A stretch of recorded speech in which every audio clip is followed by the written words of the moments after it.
예, 2차시 합시다. 13주는 연애관의 탈낭만화, 이런 그 내용으로 70년대부터 2000년대까지 당대를 대표할 만한 연애 소설들을 살피고 있습니다. 지난 1차시에는 이제 서론과 함께 70년대 조혜일의 겨울 여자를 살펴봤죠. 남성의 그 어떤 판타지의 투사로서 의 여성을 보았습니다. 2차 시에는 우선 80년대의 연애소설 중에서 상당한 어떤 그 반응을 불러왔던 이문열의 레테의 연가를 일단 살피도록 합시다. 2차 시죠. 13조 2차 시. 그러니까 그 70년대적 그 연애관은 추상적 연애관은, 그러니까 추상적 연애관이라고 하는 것은 아, 일정하게 비현실적이다 이런 의미죠. 이런 추상적 연애관은 결국은 연애가 지금처럼 일단 활성화되지 않았다. 활성화라는 말은 좀 그렇긴 한데, 그러니까 연애할 기회가 사실 그렇게 많지 않았던 그런 그 일정하게는 이제 좀 억압된 시대에 그런 어떤 산물이라고 보는 겁니다. 상대에게 일방적인 판타지를 투사하는 추상적인 연애보다는 상대를 생동하는 존재로서 인정하지만 사랑 자체에 대한 이상을 포기하지 않는 낭만적 연애는 연애 체험이 이제 누적된 이후에 등장하는 것으로 봅니다. 이 글에서는 다시 말해서 낭만적 연애관은 보다 연애가 쉬워지고 흔해진 시대와 연관된다. 가령 추상적 연애관을 첫사랑 이전의 짝사랑에, 낭만적 연애관을 첫사랑에 비유할 수 있다. 그렇게 비유하면서 글을 전개합니다.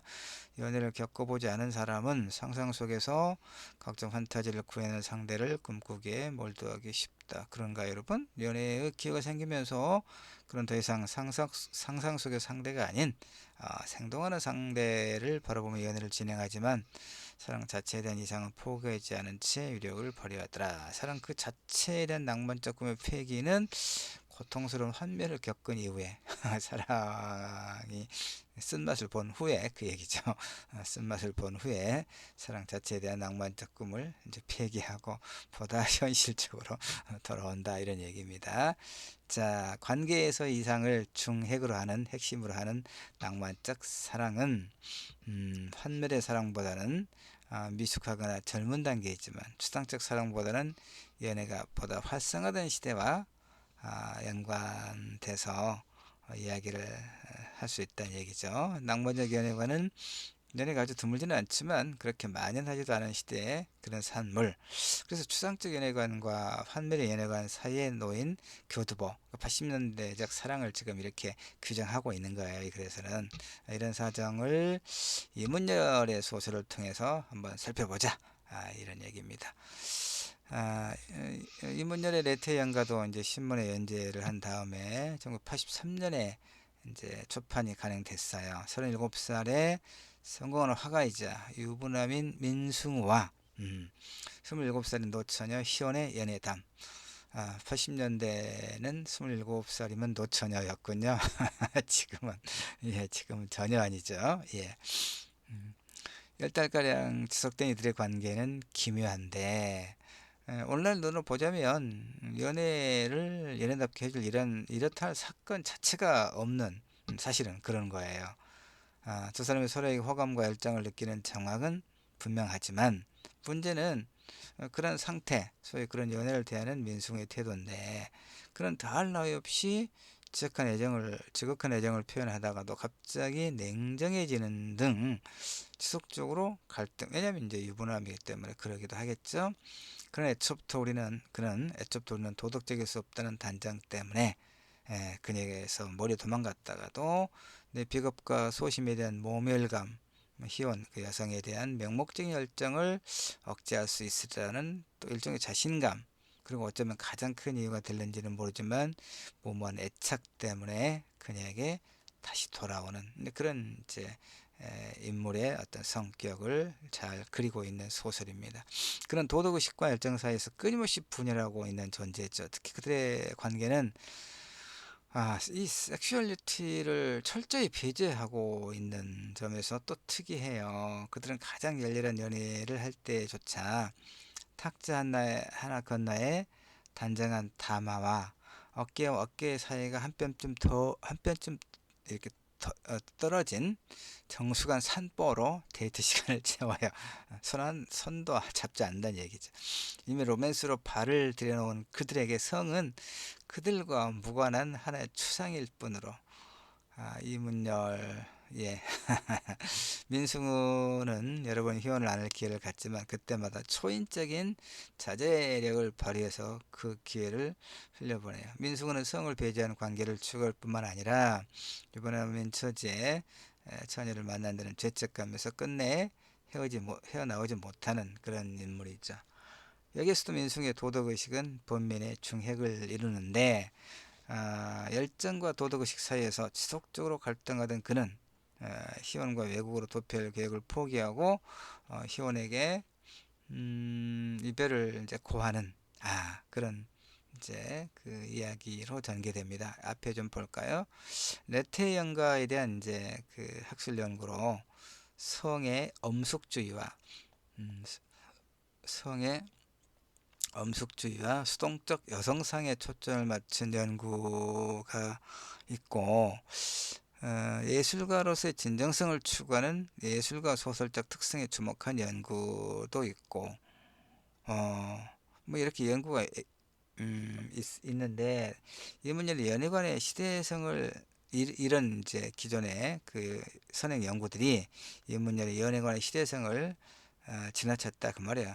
그래서 이 논문은 지금 우리가 보고 있는 논문은 그러니까 시대가 연애를 바라보는 80년대의 어떤 그 모식까지 살펴보겠다 이런 얘기죠. 예를 들면 이문열의 연애관의 도덕성과 낭만성의 연관관계를 정치하게 밝히지 않았다.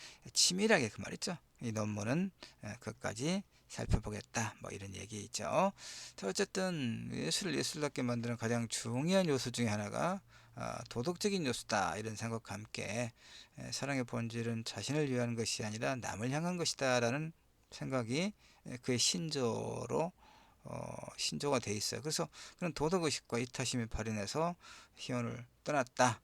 아, 이렇게 민승우의 의식은 한마디로 치열한 도덕의식으로 규정되고, 그래서 이문열은 레테의 연가에서 극단적으로 도덕적인 사랑을 그린 셈이 되었다 이런 얘기입니다.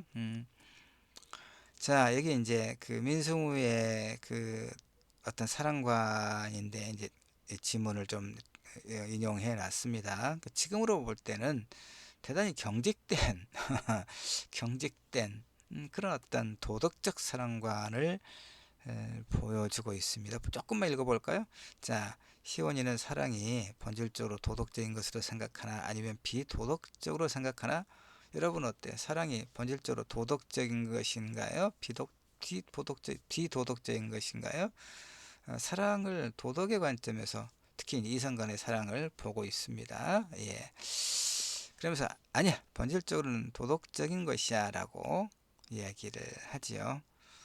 그 다음에 성은 그러면 성은 본질적으로 도덕적인가요? 비도덕적인가요? 라는 그런 질문에 이제 이 남성 인물은 그거야말로 둘 다일 수 있지 뭐 이렇게 쭉 이야기합니다. 다시 말하면 정리를 하면 민승우의 사유에 따르면 사랑은 본질적으로 도덕적이고 성은 추악하다. 그런가요? 사랑은 본질적으로 도덕적이며 성은 추악하다. 그 쉽게 동의하기가 어렵죠. 그러니까 나는 이제 이런 그 어떤 관계성의 문제에서 그 몸과 마음 혹은 몸과 정신이 함께 갈게 어떤 적절한 균형이 필요하다고 생각을 해요. 우리가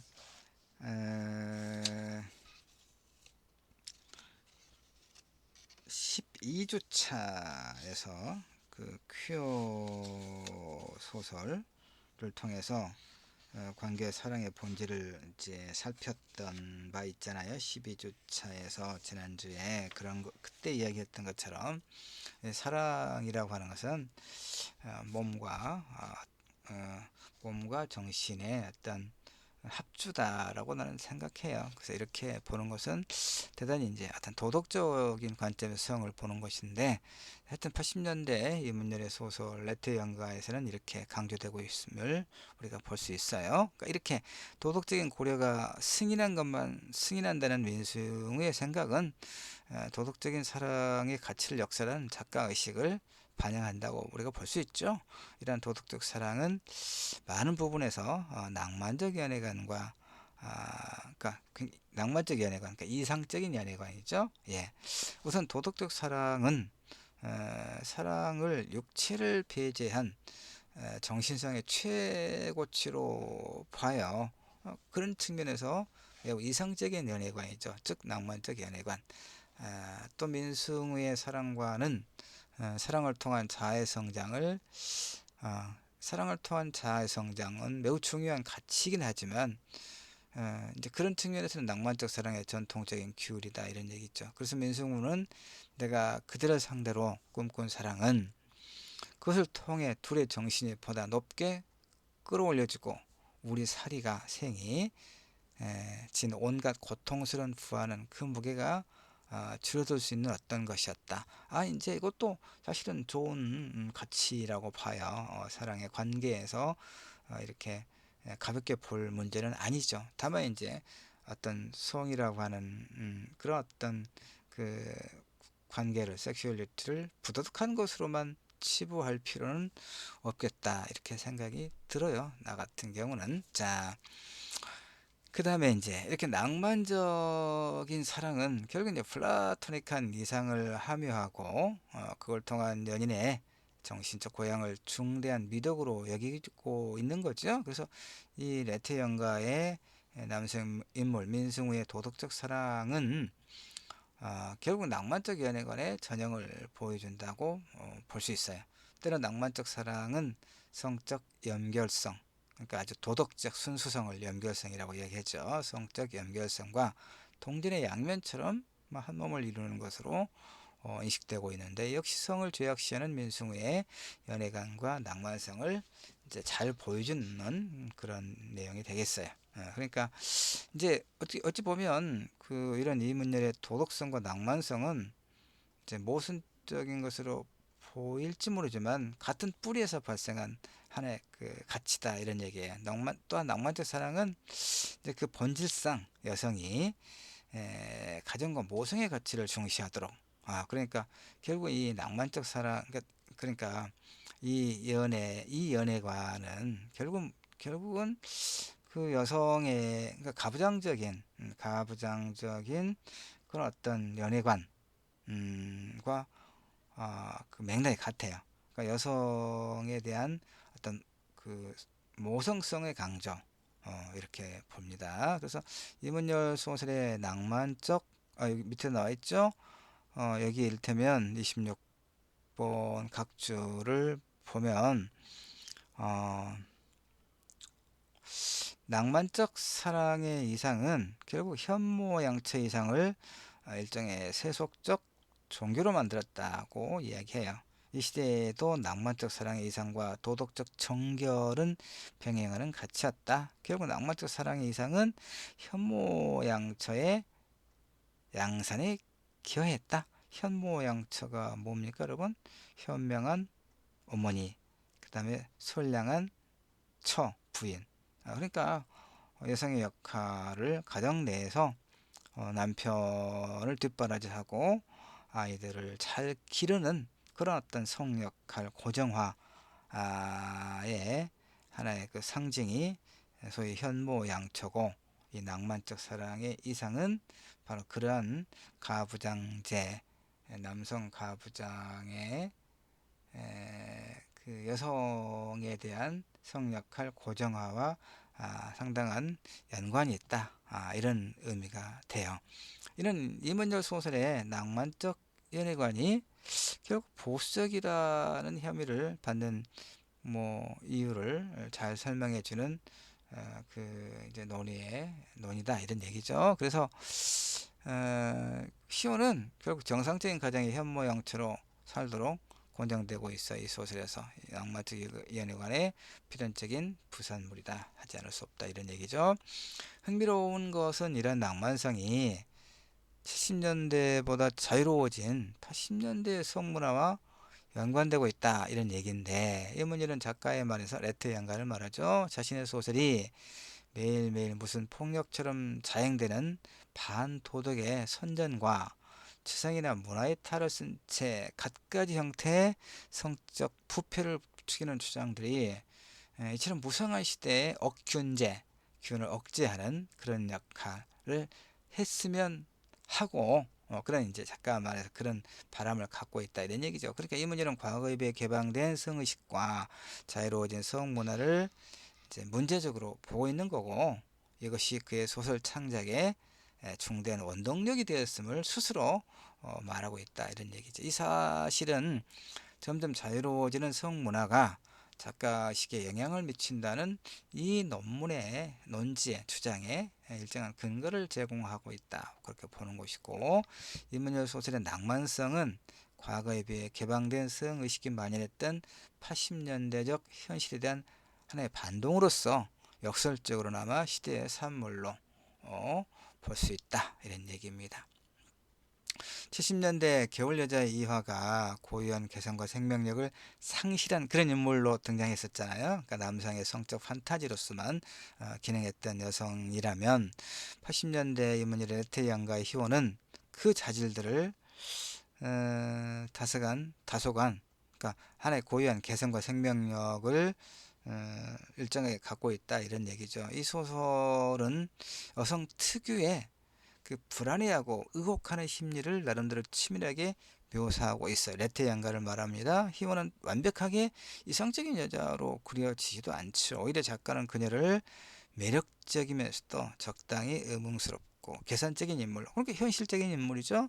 작가의 판타지를 일방적으로 투사한 여성 인물에서 70년대적 인물에서 한층 진화한 현실적인 인물을 창조한 거죠. 그래서 이 레테 연가는 추상적이라는 혐의에서는 벗어나요. 레테 연가는 연애의 본질에 겨울 여자보다는 더 가까이 다가갔죠. 이 배경에는 70년대보다도 흔해진 연애의 기회가 연애에 대한 다소간의 성찰을 가능하게 한 80년대의 사회적 풍토가 놓여 있다고 이 글의 이제 필자 박수현 선생은 그렇게 생각하는 거예요.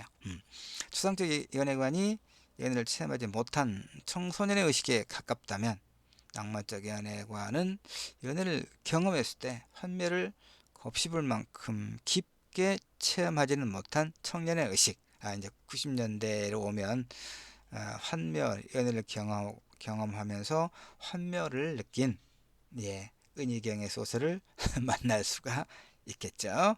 예. 자, 그래서 사실 사랑은 도덕적으로 숭고하고 낭만적이지만은 않지요. 사랑의 이상을 배반하는 혼란과 분열로 점철된 누추한 사랑의 현실은 분명히 존재하죠. 근데 인문열은 이런 현실을 사실은 뭐 치열하게 파헤치는 건 아니에요. 그런 단지 낭만적인 이상을 제시하고 있을 뿐이죠. 그러니까 아름답고 순수한 그 사랑을 꿈꾸는 사람들이 있다는 점을 믿고 싶다. 이런 그 레트 영가의 남성인물 민숭의 고백은 이 소설의 낭만성을 극단적으로 보여주지만, 또한 그 낭만성은 비현실적 이상에 가깝지 않겠습니까? 그렇죠? 아름답고 순수한 아름다운 사랑. 근데 순수한 사랑은 도대체 뭘 말하는 거냐? 이 80년대 이문열의 레테 연가에서 민승우가 말하고 있는 순수한 사랑은 사랑에서 성을 배제한 그런 사랑이죠. 이건 나는 완전한 사랑은 결코 아니겠다 하고 생각을 해요. 자, 아름답고 순수한 사랑에 대한 꿈 자체가 적나라한 현실보다는 바람직한 이상을 지시할 뿐이죠. 아무리 80년대 성문화가 그 이전 시기에 비해 70년대에 비하면 자유로워졌다고 하더라도 2000년대보다는 또 부자연스럽겠죠. 이런 사회적 풍토에서 또는 뭐 분위기에서 낭만적 연애와는 위세를 떨칠 수 있었지만 더 적나라하게 연애의 본질을 파헤치는 냉철한 의식의 도래는 좀 더 훗날을 언제까지요? 90년대 또 2000년대 이렇게. 자, 그래서 이제 우리 13주 2차 시의 후반부는 이제 90년대 소설을 보도록 합시다. 조금만 일단 쉬었다가 해야 되겠어요. 목이 마르니까. 그 은희경 90년대 은희경 90년대에는요 한국 문학에서 여성 작가의 대거 등장 이렇게 볼 수 있어요. 사실은 지금 이제 연애관의 탈낭만화와 관련해서 이제 그 연애 소설 위주로 보고 있습니다. 그런데 이제 한국 문학의 큰 흐름을 보면요, 특히 90년대 중후반에 이제 되면 동구권 사회주의권이 사회주의가 결국은 실패로 끝나죠. 그래서 이제 전 세계적으로 자본주의 체제의 승리다 이런 현상이 빚어져요. 그럴 때 한국 문학은 80년대 그러니까 70년대 60년대 4.19 혁명을 박정희의 군사 쿠데타로 이렇게 무너뜨리고 이제 박정희의 그런 군사 정치, 독재 정치가 18년 동안 이어지잖아요. 79년까지. 80년에 이제 또 전두환은 그 박정희의 사망으로 인한 권력의 공백기를 또 이제 그 반란으로 군사 반란 12.12 군사 반란으로 또 이제 80년에 5월 달에 5.18 광주 학살을 통해서 이렇게 집권을 하죠. 그러면 이제 그 70년대 내내에 그 민주화 투쟁, 일단 80년대 내내에 5월의 비극에 대한 진실을 규명할 것, 그다음에 책임자를 처벌할 것. 크게 보면 7, 80년대 한국 사회가 이 민주화 투쟁이라고 하는 거대한 경랑 속에서 살아왔죠. 그러니까 문학 역시 문학은 이제 매우 다양할 수밖에 없겠지만 이런 큰 흐름 속에서 그러니까 민주주의를 지지하고 민주주의의 회복을 염원하는 그런 이제 소위 거대 담론이라고 합니다. 그런 문학이 지배했다고 볼 수 있어요.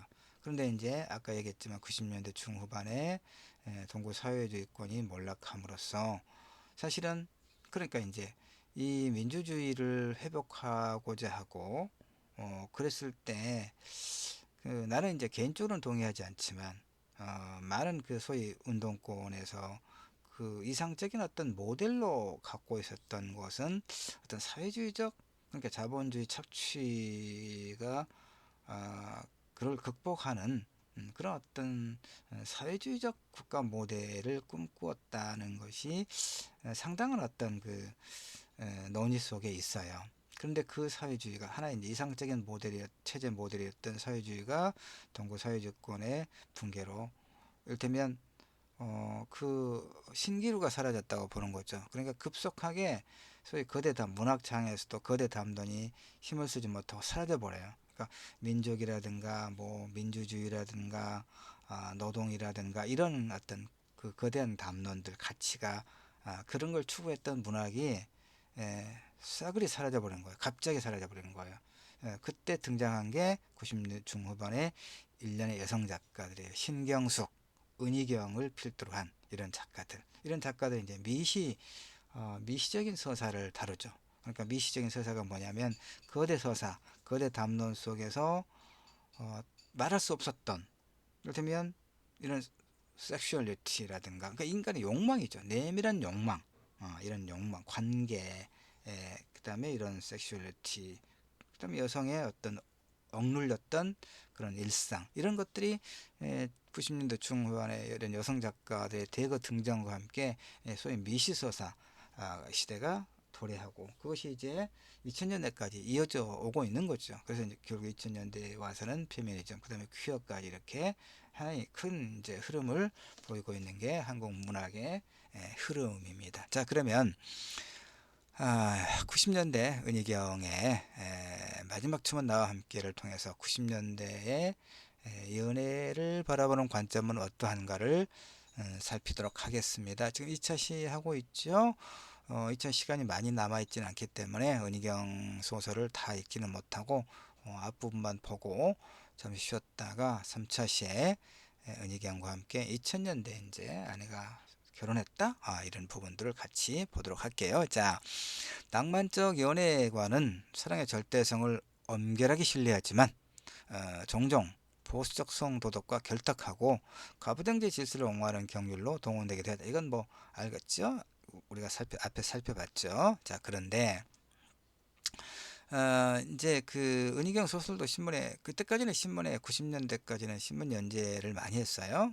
2000년대 들어와서 이제 인터넷 시대가 본격적으로 열리니까 종이 신문은 이제 거의 힘을 쓰지 못하는 시대가 됐고, 그러니까 이 90년대까지는 종이 신문을 많이 구독을 했고, 그래서 이런 그 대중적으로 호응을 받았던 소설들은 90년대까지는 70년대, 80년대, 90년대까지는 연재 소설, 신문에 연재되는 형태로 이렇게 발표가 됐다가 나중에 단행본으로 이제 나오고 그랬거든요. 그래서 98년에 이제 간행된 마지막 춤은 나와 함께는 탈낭만적 연애관을 두드러지게 갖고 있다 그 말이야. 자, 30대 후반의 이혼녀이자 자유분방한 대학 교수인 진희는 낭만적인 사랑을 믿지 않는다 이런 얘기입니다. 그녀는 애인이 3명이어야 이상적이라고 생각하는 애인이 셋 정도는 돼야 사랑에 대한 냉소를 유지할 수 있기 때문이다 라고. 은희경은 이렇게 이제 이런 인물들을 많이 만들어내요. 그 소설에서.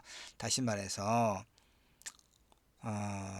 만약 애인이 하나뿐이라면 집착으로 인해 생길 수밖에 없는 상실감이나 또 그에 대비하려는 불안으로 마음이 흔들리겠지만 그럴 때 애인이 셋이기 때문에 다음날 있을 다른 남자의 만남 쪽으로 생각을 돌림으로써 그 기대 덕분에 마음의 여유를 찾고 상대에게 다시 다정함을 유지할 수 있다는 그런 이유를 대고 있죠.